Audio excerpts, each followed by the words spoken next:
Hello, fellow nerds. We have finally moved into the year 2026 AD, and I, for one, have strolled into it with a very Doc Holliday vibe. I'm your huckleberry. Then Bat Bunny did this amazing display of celebration, celebrating you and all that makes you, you. We are not defined by what others say about us, but instead how we walk through the world, and it's shaped by the community that holds us up. You are more powerful than you know, and don't forget who you are. Of course, I didn't finish my holiday film show binge session for 2025 because, well, life. I've just given up and will try again this year. Experiencing this halftime show fell right into the point in Game of Thrones where Khal Drogo pledges to be the first Khal to cross the narrow sea on the wooden horses with his blood riders to give his Khaleesi and son the Iron Throne and expand his strength. I'm in hype mode, and my film of choice is hands down The Woman King. Released in 2022 and directed by the phenomenal Gina Prince Bythewood, her talent knows no bounds. She takes care with the story and has a way of reminding you why you're here. The audience, the actors, the crew, the authenticity of pulling together actors with an impactful storyline puts you right in the middle of events. To me, it's what she does best. Now, keep in mind, this is a movie based on real events. The real events don't matter on this channel as much as the story we see on the screen. I am not a historian, and I've read a small bit about what actually happened at this time with the Dahomey. On this channel, all that matters is what happens on the screen. It's a safe space that I want to grow, which is why this channel exists. There will be spoilers if you've never seen this film, so there's your warning. This film stars my spirit queens Viola Davis and Lashana Lynch, as well as my newfound favorites Sheila Adam and Thuso Mbedu. Let me be clear here, every actor in this film knocked it out of the park. I always appreciate art more when I feel like I'm fighting along with the characters. Here you get to know them, even if it's only a quick moment of insight. You're never unsure of where they stand. In fact, the only one I question is the king himself, but I'll talk about him more in a bit. Just a quick editor's note, I started working on the script several months ago, and recently the news was released that Sheila Adam will be playing the beloved ancient vampire queen Akasha in The Vampire Lestat. I am hyped. I'm thinking of deep diving into this series, including interview, and if you guys are interested, leave a message for me at the beep. Let's first understand where we are before we move forward. The film starts with the Menza letting us know briefly what has led to the first scene. It's 1823 and the kingdom of Dahomey is being threatened by not only European expansion, but also the fact that the former king and those before him have sold the Dahomey people to the Europeans for profit and ensuring the security of the kingdom. This obviously begins to weaken their numbers, and the most recent king has been overthrown by his brother Gezo, led by General Naniska and the Aboji warriors. Nearby villages have been ravaged by the Oyo tribe led by Oba Ade, who steals the people from these villages and also sell them to the European slavers. The Dahomey have been fighting the Oyo, releasing their stolen people and offering them to be either returned to their own families or becoming part of their warrior tribe. The Aboji are the elite King's Guard who live and train in the palace walls where no men are allowed to enter after dark. The only men allowed are the king and his eunuchs, who oversees all of the king's matters, including all of his wives and children. No one is allowed to set eyes on the Aboji, with the exception of the king, his wives, and the eunuchs. There are men who make up the rest of the infantry and fight for the king, but who don't even have the same status or even the same rules as the Aboji. The Aboji may take no husband nor bear children, and that is how they keep from giving away their power.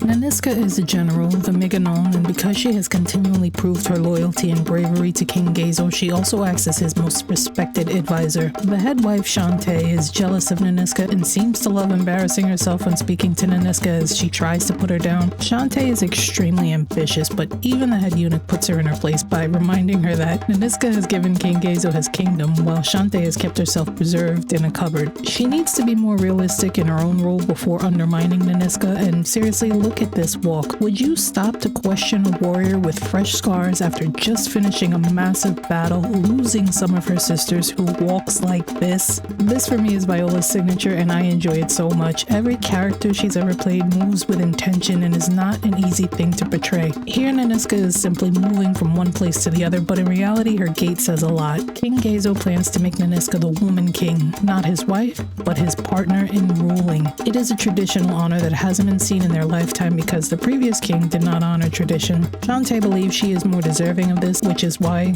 she continuously tries to undercut Naniska. Naniska isn't thinking about the position at all. She wants to protect her people. Naniska's goal is twofold. She wants her king to be a good king king and advises him that not only should he be concerned with the Dahome's present, but also their future. He shouldn't be selling his own people, but look for other ways for them to profit. He shouldn't be selling any people. She encourages him to look at the production of gold and palm oil that she has been working on, while his council looks for ways to pay off the oil for additional security. King Gezo is at a crossroads in his new role as king. He struggles with keeping to tradition, but also moving his kingdom into the future. In the past, his people have profited off of selling captives to slavers, but he doesn't see another way until Naniska shows it to him. His brother sold his own mother into slavery and he has warriors still looking for her, but the truth is they may never find her. Either way, Europe is showing up on his doorstep, and if he does nothing to stop it, there will be no more Dahomey. Naniska advocates for the people.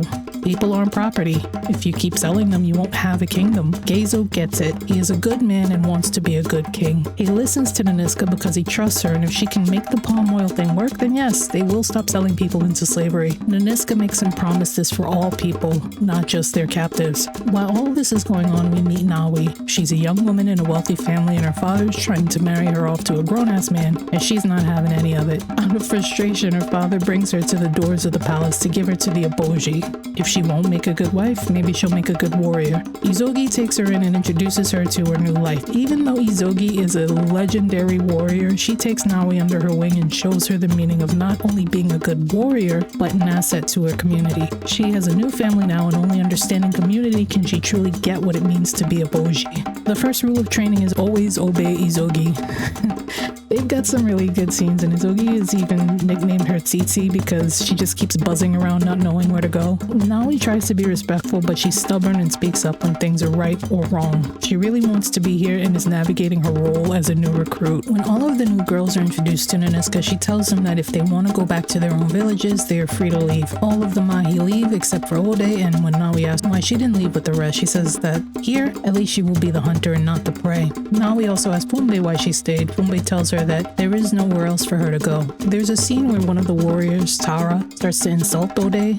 This is clearly not a part of the hazing that takes place, but actual dislike for the Mahi, and they are easily identifiable by their red dyed hair. Amenza stops Tara and attracts and reminds her that she herself, Amenza, is not originally from Dahomey, that she too came here first as a captive. Is Amenza less worthy?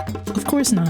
A Boji is a Boji. They serve their king together, live together, train together, fight together, support each other. This is the way of survival and prosperity. This is the way of the Aboji sisters. At night, Amenza visits with Naniska and finds that Naniska has just had a nightmare. Amenza advises her that putting the dream out in the open will dispel its strength. She tells her that she's dreamt of being in the jungle and finds a great beast. She said she could feel his anger and his fear, then wakes up. Amenza tells her that it's a warning and offers to read the nuts for Naniska to give her some guidance, and does it despite Naniska not believing in that stuff, but Amenza insists that they are sacred. After reading them, she tells Naniska that she is surrounded by enemies. Amenza tells her that even if she doesn't believe, she should make an offering to the dead. Naniska finally concedes, and on her way she finds Nawi in the yard practicing. Up until now, Nawi has been the joker of the bunch, and Naniska hasn't been able to take her seriously. She's now starting to show some dedication. Oba Ade shows up at the palace to pick up his payoff, and he tells King Gezo that he is short on payment. Oba tells him that he will also have to give up 20 Aboji and make up the difference. Oba has also let him know that he's taken over Weebad, cutting off Gezo's ability to trade freely. This port belongs to Dahomey, and Gezo's not having it. Gezo confers with his council, and we start to see that Naniska is stunned when she sees Oba.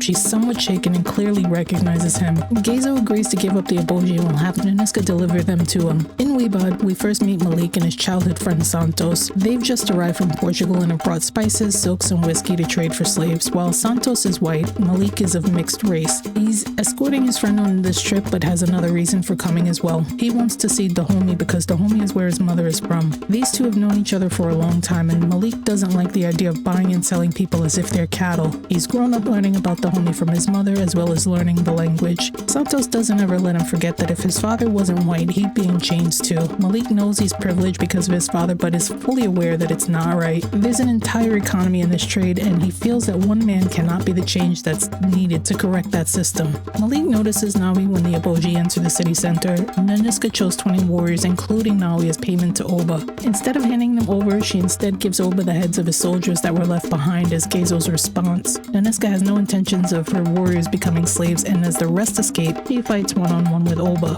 Nawi sees Meganon needs help and runs to block the rest of Oba's men from running in to help him.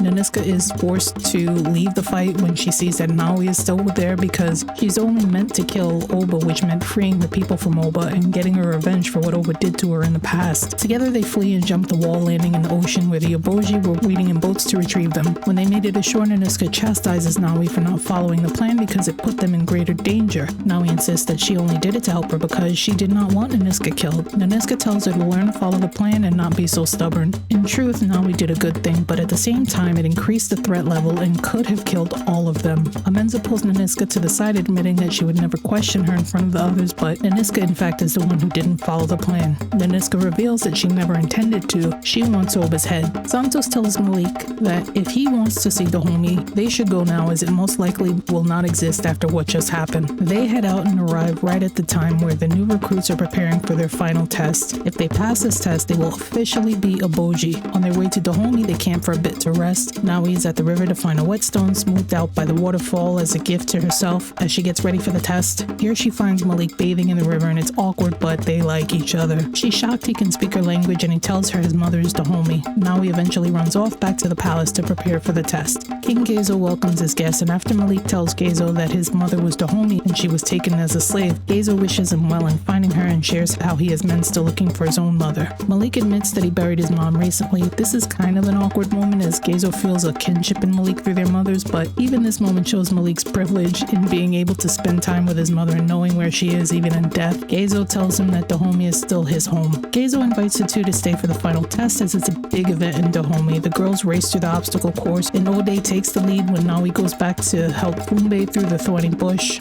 Nawi takes off and not only catches up to Ode but beats her by the smallest of chances. It was a tight race, but now they all have passed and are welcomed as fellow Oboji warriors. It was hilarious to see all the soccer parents' emotions Izogi was going through watching Nawi. Afterwards, she takes out the thorns that have overrun Nawi's body, and Naniska is proud that Nawi will now have scars like a true warrior. She shows Nawi her own scars and asks Nawi why did she risk not finishing the race by stopping to help Fumbe. Nawi tells her because Fumbe is her friend and that if Fumbe failed the test, she wouldn't be able to stay. Nawi asks her if she would not do the same for her own friend, and Naniska makes a joke that she would step on Amenza's head if it meant winning a foot race. Amenza laughs at first until she realizes what Naniska just said. The jokes in this movie are just savage. I love this group of actors. As Naniska continues looking for thorns on Nawi, she notices an old scar on her left shoulder. She asks Nawi what it is, and Nawi explains she's always had it. She also explains that she was adopted, but the people she knows as her parents, and this is why she was forced to work so hard. She didn't have an easy life, which is why she's here. Naniska is in shock. She walks off, and it's here we find out that 20 years ago, she'd had a baby in secret, and Amenza helped her give birth. She had been taken away captive by Oba and his men, where she was raped over and over. When she escaped, she was pregnant. Because the Iboji are not allowed to have children, she had to hide in secret away from her sisters, and Amenza helped. When the baby was born, Naniska begged Amenza to take the baby away and made her promise not to tell her what she did with it. Before Amenza does this, she leaves Naniska and the baby alone so that she could go find medicine, and while she was gone, Naniska took a piece of shark's tooth from her necklace and placed it in the left shoulder of the baby, not telling Amenza. Naniska is in disbelief that Nawi could be her baby. Naniska begs Amenza to tell her what she did with the baby, and even though Amenza promised, he eventually tells her she left the baby with some passing religious people and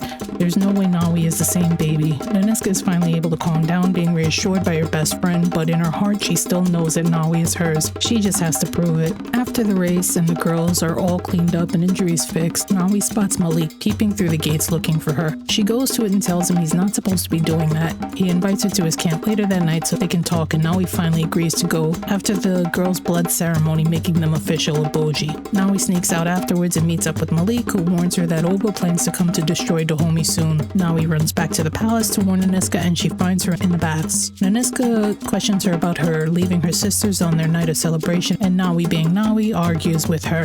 Naniska then tells her to get into the water with her, and Naniska tells her about being captured and about the pregnancy.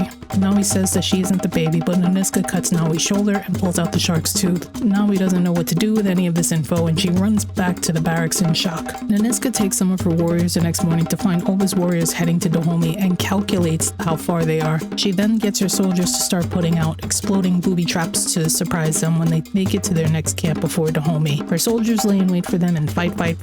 Some of the Aboji have been killed and some have been captured. Pumbe and Nawi were all captured and woke up tied up on a cart heading back to be sold as slaves. Izogi was missing.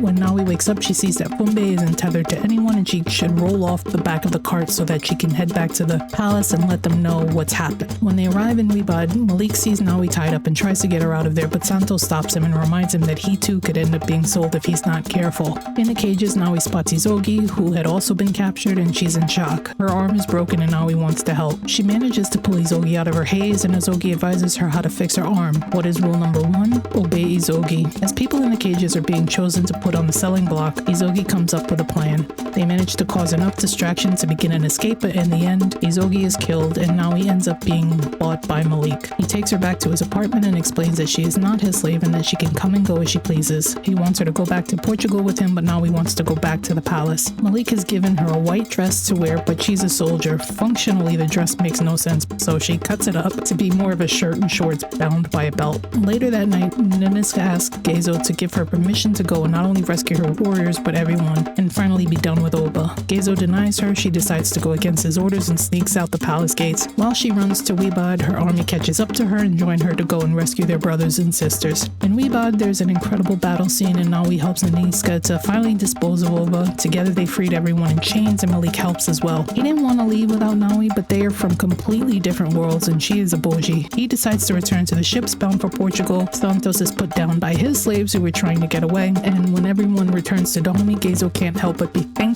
Naniska did what she did. Alongside her Aboji, she shuts down the port to keep them from being able to sell any more people. She eliminated Oba, who is an existential threat to the continent. She fought for her king, but more importantly, she fought for Dahomey. Gezo congratulates her and announces her as the woman king. Everyone celebrates, and Naniska is decked out in a colorful fit, and it's an adorable scene because Nawi comes up to her in that Nawi way, shy and unsure, and whispers in Naniska's ear, "Mother, would you like to dance?" It was such a sweet moment and hopeful, as you can see, that they will both have to get used to their new relationship. This is a film that shouldn't need to exist, but it does, and I'm grateful for it. Why is this film important, and why is it important now? When it comes to the Black experience, so much of it has been told from one particular side of the story. With slavery, we're often shown the diaspora on the other side. It wasn't just that people were taken, people were captured and sold. People's history was either smudged or entirely erased by the very act of stripping them of everything before shipping off to some far-off land. This isn't something that anyone should forget. The deep-rooted effects from this can still be seen all over the world today. There is a part of human nature that has not seen anything wrong about slavery and still don't. There's also a part of the human nature to either pretend that it never happened or it's